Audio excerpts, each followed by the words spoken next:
Stand-up comedy is one of my most cherished pastimes, both writing my own bits of it and watching some of my idols performing it. I can't get enough of walking around a stage and telling jokes narrative style. One of my first exposures to stand-up was the sometimes nonsensical ravings of Dane Cook, hands down one of the most well-known stand-up comedians out there. I attribute this to the fact that he's been doing stand-up publicly for about 17 years now. A rather long time in stand-up comedian years, or my years given that's how old I am. But anyway, today we're going to be going through the career of Dane Cook, or at least his stand-up career. I know he's done quite a few movies, but, well, I just don't care. His stand-up is what I know him from, and therefore what I have more opinions on. Now, originally I was going to go through his career in chronological order like expected. But I'm going to shake things up a bit and instead go in order of declining quality. So let's start with... Oh, wait. That is chronological order. Anyway, but allow me to explain as we go through his career. Dane's stand-up career began when he moved to New York City in 1994, as he started performing at comedy clubs and other places, gaining some popularity and notoriety, but not quite jumping to stardom.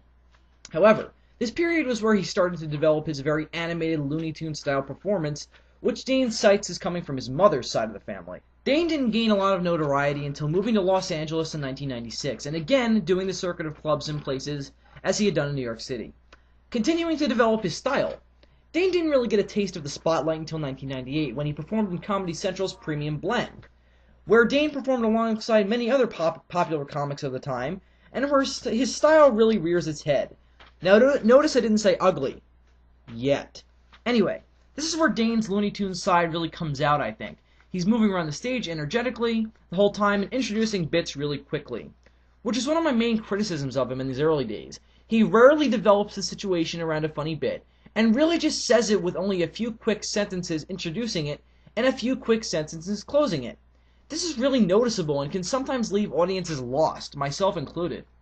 Regardless, Dane was a big crowd pleaser, and in 2000 he got his own half-hour stand-up special on Comedy Central Presents, where more and more that excessive animated comedian comes out, and because it's what made him a big hit at Premium Blend, he brings it back in full force. This is also where I want to say that I think while Dane's near over-energy is what attracts a lot of people to his comedy, it can really wear them out as he continues on in his show. If I knew him personally, this show is where I would have said to him, "Pace yourself, bro, you're wearing them out." But to be fair, Dane does mellow out and is moving around a lot and screaming later in his career, which we'll get to now.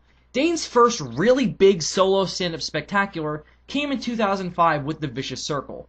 This is my favorite performance of his, and I attribute it to his improvements over what I talked about earlier, which I think came simply with more experience. In this show, he better develops his bits, knows when to be more somber and when to be energetic, and also when to yell and when to talk like a normal person. Of course, though, there comes the universal problem with all stand-up comedy. The audience. Let's jump 2 years later to his next big show, Rough Around the Edges. Well, there are some new bits in there, but otherwise the performance is practically identical. Hell, he's even got another circular stage. And, oh my god, he even repeats one of the same bits in this show, which unless you're on tour isn't cool. And now let's jump to 2009 with Isolated Incident. Okay, he doesn't repeat any of the same bits, but his audience doesn't really seem to be that into the show. They seem drained after the first half hour, maybe even a little sooner than that. Here's why. Look, Dane, I find you funny, but one of the keys to comedy is unpredictability and variety. It's not you that's really denigrating in humor, it's that your audience is getting tired of it and wants something new. I, for one, think you can dish this variety out, Dane. But if you want to accomplish this, you're going to have to change things up in your next show. I'm giving the stand-up career of Dane Cook a 3.5 out of 5.